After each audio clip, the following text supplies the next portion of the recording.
Գյուրջան Կասկադ, հասանելի բնակարաններ 65 ամիս մարման ժամկետով։ Իմ հարցը լրագրող Լիլիթ Աղեկյանին բերման ենթարկելու պայմանների մասին է, որքանով է իրավաչափ, օրինաչափ, որքանով է ի վերջո բարոյական, քաղաքացուն, այս դեպքում կնոջը, բերման ենթարկել գիշերազգեստով և հողաթափերով իրավունքի իրացման որ նորմերի շրջանակներում է դա տեղավորվում, եթե իհարկե տեղավորվում է,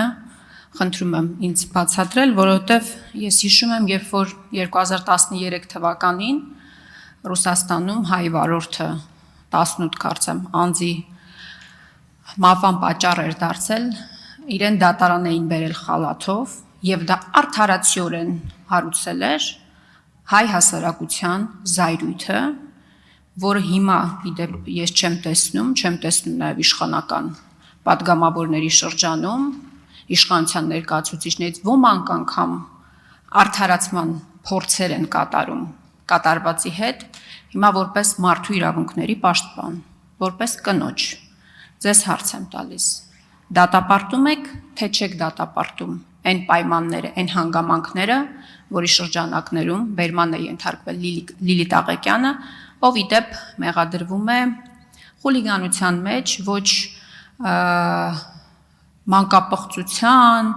ոչ մարդասպանության, ոչ էլ նարկոկանտրաբանդայի մեջ ներգրաված լինելու մեղադրանքի շրջանակներում չի բերման ենթարկվել, շնորհակալ եմ։ Շնորհակալ եմ Տիկին Խամոյան, ես կուզենամ հատուկ անդրադառնալ այդ թվում նշված խնդրին, հաշվի առնելով այն հանգամանքը, որ ինքս նաև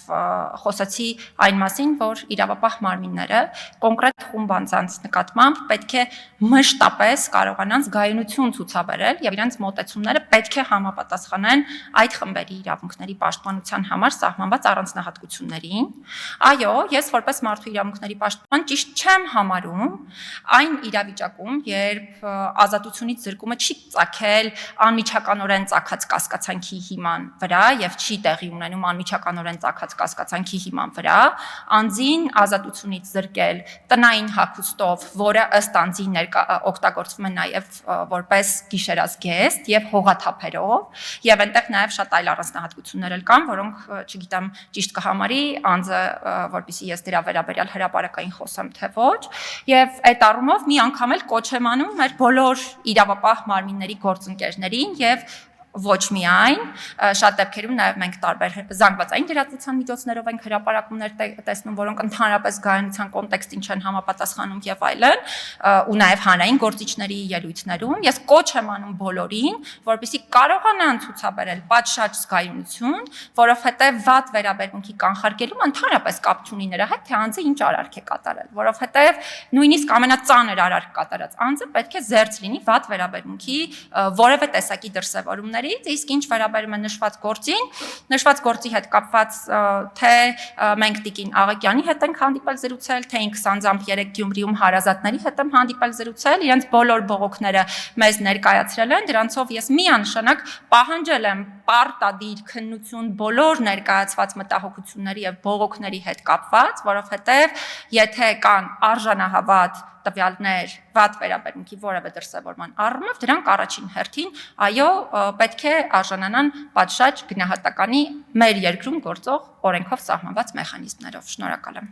Արձագանք։ Տիկին Մանասյան, դուք ասացիք, որ ես ճիշտ չեմ համարում, կարող ենք արձանագրել, որ դուք նաև ձեր արձագանքի ժամանակ կդատապարտեք տեղի ունեցածը, այդ ձևակերպումը կարող ենք լսել ձեր շուրթերից, եւ քայլերի հետ կապված ասացիք, որ հանդիպում եք ունեցել, կարծեմ, մոր 78-ամյա կին է եւ քրոջ հետ եւ նաեւ ՄԻՊ ներկայացուցիչներն են Լիլիթ Աղեկյանի հետ հանդիպել բողոքների մասով արդեն իսկ հասցեագրումներ արել եք պատկան մարմիններին թե ոչ եւ ինչ քայլեր եք պատրաստում ձեռնարկել այս ուղղությամբ։ Շնորհակալ եմ։ Ես հատուկ նշեմ, որ